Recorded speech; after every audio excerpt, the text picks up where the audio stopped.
जिनके साथ मैंने अपने इस राजनीतिक सफर के 30 साल कभी उतार के और कभी चढ़ाव के गुजारे, जिन्होंने हर पल मेरा सहयोग किया, हर पल मेरा मार्गदर्शन किया, मुझे आगे बढ़ाया, मुझे हिम्मत दी और एक ऐसी परिपाटी बनाई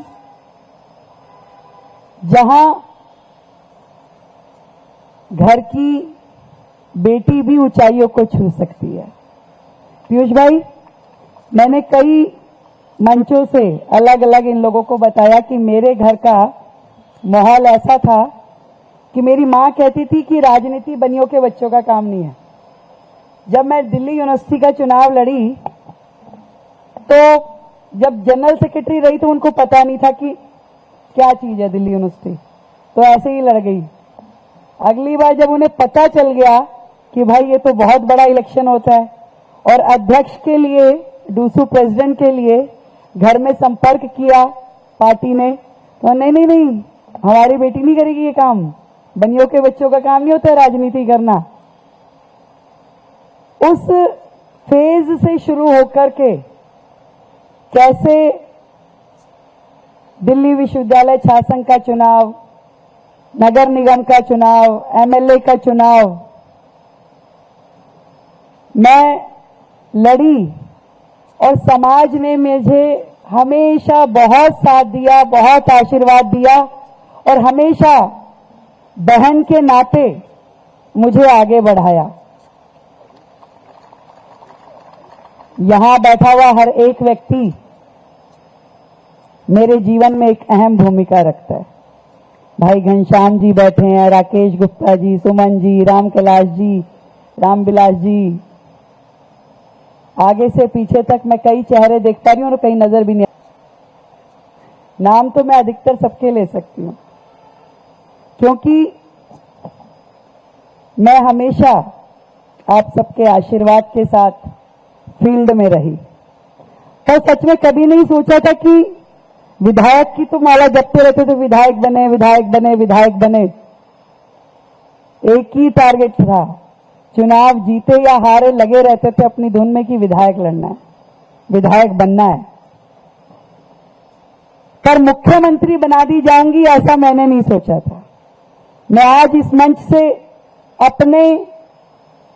अपनी ओर से, अपने पूरे समाज की ओर से आदरणीय प्रधानमंत्री नरेंद्र मोदी जी का धन्यवाद करती हूं कि उन्होंने हमारे वैश्य समाज की एक बेटी को इतने बड़े मुकाम पे पहुंचाया कि आज भारतीय जनता पार्टी के राज्यों में जितनी सरकारें हैं और जितने मुख्यमंत्री हैं, आपकी एक बहन उनमें से एक है, जो पूरे देश में हमारे समाज के लिए गर्व की बात है। और जिस दिन ये घोषणा हुई पीयूष जी, हजारों फोन मेरे फोन पे आए, देश भर में समाज ने खुशी मनाई। कितनी जगह लड्डू बटे। जब हम वैश्य इंटरनेशनल के कार्यक्रम में गए थे अशोक जी, देश भर में लोगों ने बधाइयां दी और ऐसा सबको लगा कि जैसे हम मुख्यमंत्री बन गए। मैं जहां जा रही हूं इतना स्नेह लोगों को मिल रहा है कि इसके बाद जैसे वर्षों से कोई चीज ऐसी थी जो हमें मिल गई और समाज के लिए इतना सम्मान भारतीय जनता पार्टी ने दिया कि उसे शब्दों में बयान नहीं कर सकते। जिस तरीके से आदरणीय मोदी जी ने दृढ़ता के साथ ये निर्णय लिया, मैं समझती हूं कि ये जिम्मेवारी ना सिर्फ मेरे ऊपर है कि मैं दिल्ली और देश में पार्टी का सम्मान बना के रखूं, बल्कि मेरे साथ मेरे इस पूरे समाज की भी जिम्मेदारी कि जिसने हमें इतना सम्मान दिया उस पार्टी का सम्मान हम भी बना के रखेंगे। और ये मौका है हम सबके लिए कि पूरी दिल्ली को आपके साथ मिलके, आपके सहयोग के साथ उस तरीके से बदलें जिस तरीके से आप लोग सोचते हैं, जो आपकी आशाओं में है, जो आपकी अपेक्षाओं में है। मुझे ध्यान है एक बार कपिल सिब्बल जी हमारे क्षेत्र के सांसद थे, एक कार्यक्रम में आए, रामलीला का मंच था, उन्होंने अपना भाषण दिया। रामलीला से एक दिन पहले अग्रवाल समाज का कार्यक्रम होता था, उसमें आए थे। ये क्या करते हैं, समाज के लोग कुछ करते नहीं है, करना चाहिए, ऐसा बोल के वो उतर गए। मैं छोटी सी निगम पार्षद थी, अब शुरू से ही ऐसी थी कि मैंने कहा भी ये तो बड़ी गलत बात है, समाज को ऐसे बोल के चल पड़े हैं अरविंद जी। तो मैं तुरंत, वो उतर रहे थे सीढ़ियों से, उतरते उतरते जूते पहन रहे थे, मैं मंच पे आ गई, माइक पे खड़ी हो गई। मैं कहा आदरणीय सिब्बल जी, आप जा रहे हैं अपनी बात कह के, हमारी तो सुनते जाइए। इस सभा में भी हो सकता है कई लोग उस मंच के साक्षी हों। क्या राम कला जी कह रहे मैं था, विनोद सिंगल जी कह रहे मैं भी था।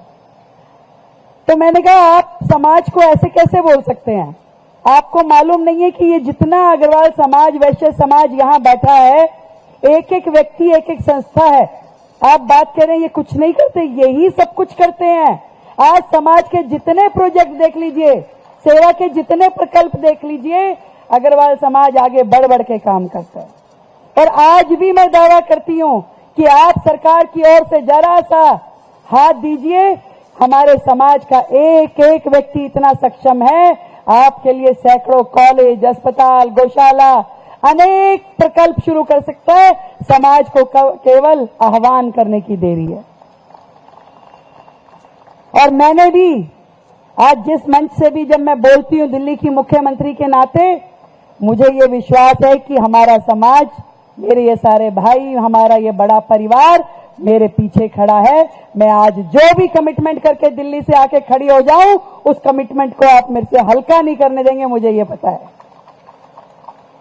अभी पीछे मैं एक गौशाला में गई, मैंने वहां पर कहा कि भी दिल्ली की सड़कों पे गायें घूमती है, दिल्ली में गौशालाएं कम है।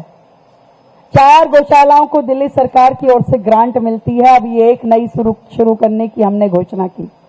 मैंने वहीं खड़े होकर कहा कि हम कोशिश करेंगे कि सरकार की ओर से जमीनें दिलाई जाए लीज पे, और समाज आगे बढ़कर के वहां गौशाला चलाए।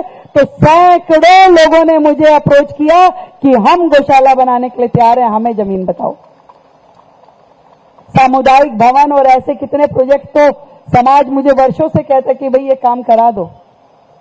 पर दिल्ली के को सुंदर बनाने के लिए, बेहतर बनाने के लिए हम सब मिलकर काम करेंगे। आप सबका आशीर्वाद, सहयोग मुझे मिलेगा। और मैं भी आपको विश्वास दिलाती हूं कि मैं कभी समाज की आंख नीचे नहीं होने दूंगी, हमेशा उनका सम्मान बना के रखूंगी। और इसके लिए जितनी भी मेहनत मुझे करनी पड़ेगी वो मैं जरूर करूंगी। आज हमारे सांसद परवीन खंडेलवाल जी यहां है, हमारे सभी मंत्रीगण, भाई परवेश जी, सिरसा जी, कपिल जी, रविंदर भाई, इतना सहयोग इन सबका मुझे मिल रहा है। ओहदे में बड़ी हूं, पर बहन के नाते अभी बजट बन रहा था 2 दिन पहले, मैं रात को 11 बजे तक सचिवालय में काम करी थी। कपिल भाई आ गए, देखा कि मुख्यमंत्री जी बजट की तैयारी कर रही हैं, तो आप मानेंगे कि मैं 2:30-3 बज गए हमें, पर वो गए नहीं, वो वहीं बैठे रहे कि नहीं दीदी मैं आपके साथ में पूरा काम ये हो जाएगा, तभी मैं भी निकलूंगा। कोई विषय होता है, एक दिन मैंने इन सबको कह दिया, मैंने कहा भाई एक बात बताओ, तुम्हारी मैडम लोग तो टोकरी बना के तुम्हें बढ़िया बढ़िया खाना बना के देती है, अब मैं कहां से लाऊं भाई? तो तुम्हें ये नहीं दिख रहा कि हाँ भाई तुम्हारी मुख्यमंत्री ने खाना खाया कि नहीं खाया? अब एक काम करो, 6 मंत्री रोजाना एक दिन में भोजन लेके आएगा। और अब मानिए उस दिन से डेली एक हमारा भाई पूरा भोजन तैयार करा के लाता है, और हम 7 लोग इकट्ठे बैठ के खाना खाते हैं रोजाना। कपिल पीयूष जी, डेली हम 7 लोग आधा घंटा दिन में इकट्ठे बैठते हैं,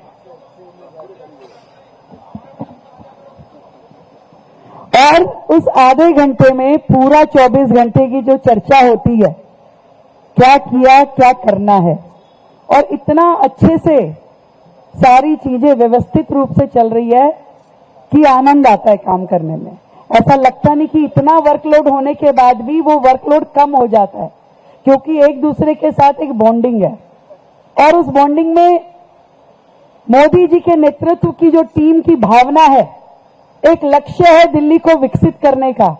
और सही बताऊं, आज मैं जब खड़ी होकर के बजट बोल रही थी तो मेरे दिल से वो दर्द निकल रहा था जो आप सबके दिल में है, क्योंकि मैंने बचपन से वो देखा।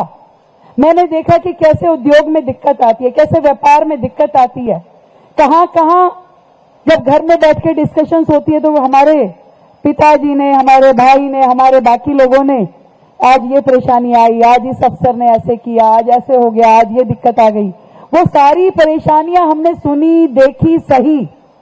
तो आज जब मैं इस मुकाम पे खड़ी होती हूं तो मुझे लगता है कि दिल्ली का एक भी व्यापारी फिर से उन दिक्कतों से ना गुजरे। मुझे ऐसा माहौल दिल्ली में बना के देना है। ईज ऑफ डूइंग बिजनेस, जिसे मोदी जी का मंत्र है कि सिंगल विंडो सिस्टम के माध्यम से हमारे व्यापारी भाई अपना काम करें निश्चिंत होके, और किसी छोटे छुटभइये अफसर की ये औकात ना हो कि मेरे किसी भी व्यापारी भाई को आके धमका जाए, डरा जाए या उसको टॉर्चर करे। ऐसा माहौल दिल्ली में जिसमें सुकून हो, जिसमें एक आराम हो कि मैं काम कर रहा हूं निश्चिंत होके, ऐसा माहौल बनाने का दिल्ली में प्रयास करेंगे। आप सबका ढेर आशीर्वाद, स्नेह, प्यार जो मुझे मिलता रहा है, आगे भी मिलता रहेगा, और आप सबके मार्गदर्शन में दिल्ली को आगे बढ़ाएंगे। बहुत बहुत धन्यवाद, आपका आशीर्वाद। Thank you sir.